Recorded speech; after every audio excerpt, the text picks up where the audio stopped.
Another way to use your clear tier is by putting a cake inside it, and to do that I'm actually going to use it upside down using the lid as a base, which will make it easier to remove afterwards. So here I have a 9-inch round dummy tier which I've decorated. Remember, if you're using a real tier you need to dowel it properly first. And then I've got an 8-inch wide, 6-inch tall round clear tier, and inside that is going to go my 6-inch wide, 5-inch high other cake tier. So first of all, I need to bring in my cake,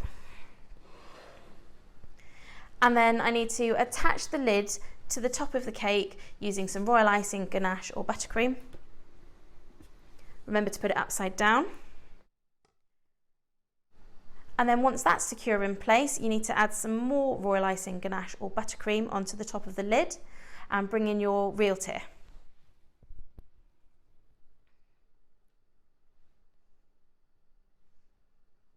Once that's secured in place, you need to bring in your clear tier, turning it upside down, and carefully place it over the top of your cake.